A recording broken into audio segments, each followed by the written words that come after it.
कहते हैं कि नशा अपराध की जननी है। जब इंसान नशे का आदी होता है तो फिर उसके कदम लड़खड़ाने लगते हैं और कहीं ना कहीं उसके दिलो दिमाग से इंसानियत हटने लगती है और वो कहीं ना कहीं अपराधों से भी जुड़ जाता है और अपने साथ साथ अपने लिए तो परेशानियां लाता ही है, अपने साथ साथ अपने घर वालों को भी परेशानी में डालता है और कभी कभी खुद वो दूसरों के लिए भी मुसीबत बन जाता है।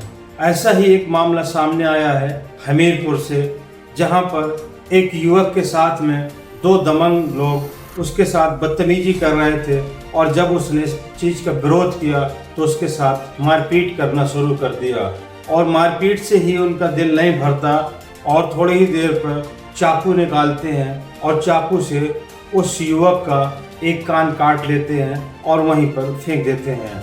तब भी इनका मन नहीं भरता, फिर दूसरा कान काट लेते हैं, जिससे वो युवक लहूलुहान हो जाता है और चीखने चिल्लाने लगता है। लेकिन ये ऐसा लगता था कि जैसे इनके दिलो दिमाग से इंसानियत खत्म हो चुकी है और ये निर्दयता की सारी हदें पार कर देंगे और वहीं पर वो युवक अपने बचाव में फड़फड़ाता रहता है।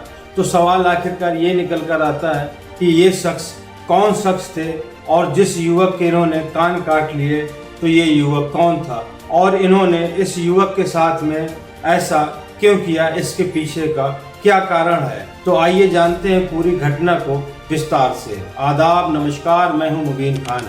आज की जो सच्ची घटना की कहानी है वो कहानी है उत्तर प्रदेश के हमीरपुर जिले की और उसी हमीरपुर जिले का एक थाना है कोतवाली है, राठ कोतवाली, और उसी राठ कोतवाली के अंतर्गत एक गांव आता है सैदपुर गांव और उसी सैदपुर गांव का रहने वाला है चरणदास अनुरागी।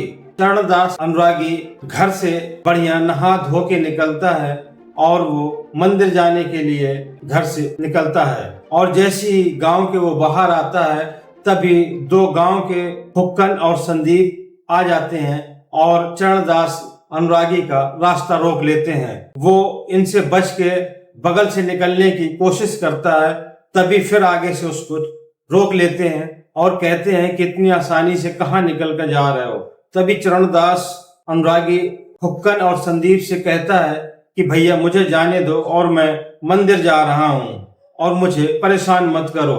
तभी फुक्कन और संदीप कहते हैं कि तुम ऐसे कैसे मंदिर जा सकते हो, पहले तुम यहाँ दक्षिणा चढ़ाओ क्योंकि हमें शराब पीनी है और हमें शराब के लिए पैसे दो तभी तुम मंदिर जा पाओगे।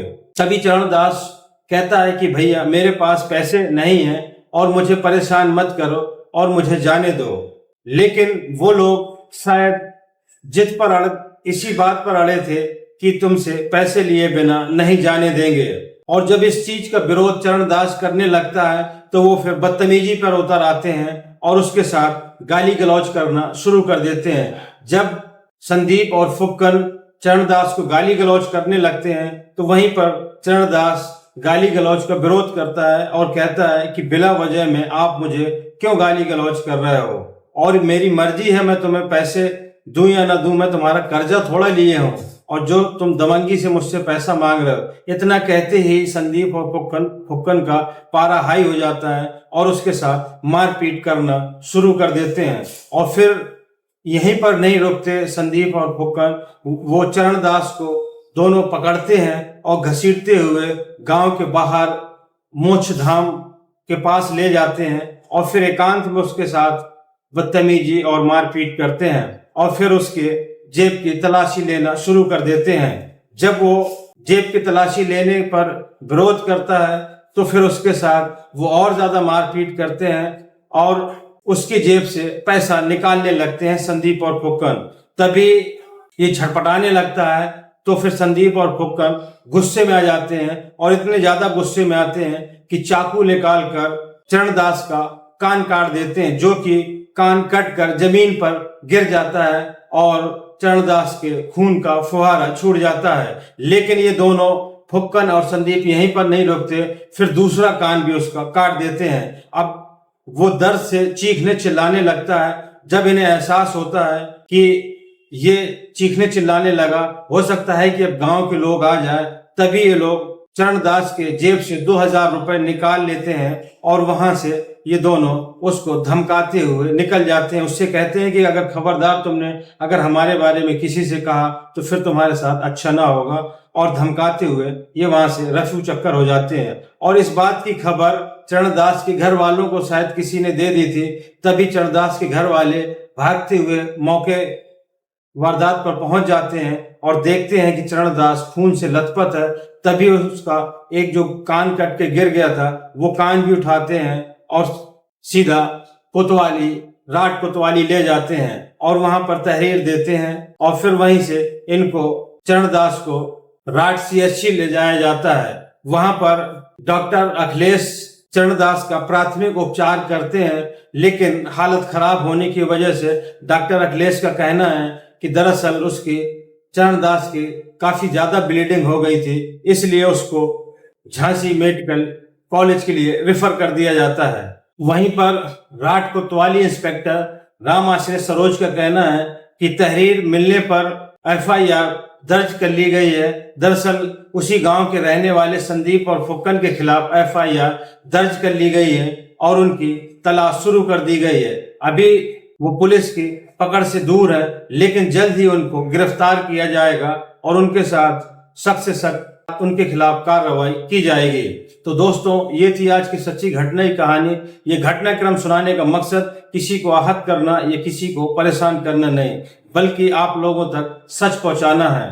तो दोस्तों, अगर ये वीडियो आपको अच्छा लगा हो तो ज्यादा से ज्यादा लाइक करें, कमेंट्स करें, और अगर मेरे चैनल पर नए हों तो ज्यादा से ज्यादा चैनल को सब्सक्राइब करें। और दोस्तों, इन दबंग नशेबाज संदीप और फुक्कन के बारे में आपकी क्या राय है? आपकी जो भी राय हो इन दबंगों के बारे में, तो आप जरूर अपनी राय दें, क्योंकि वहीं पर जब इस बात की खबर गांव में लगती है तो पूरे गांव में दहशत का माहौल फैल जाता है। चरणदास का कहना है कि ये दोनों संदीप और फुक्कन दोनों ही बहुत ज्यादा दबंग प्रवृत्ति के लोग हैं, इसलिए उनका परिवार भी डरा हुआ है।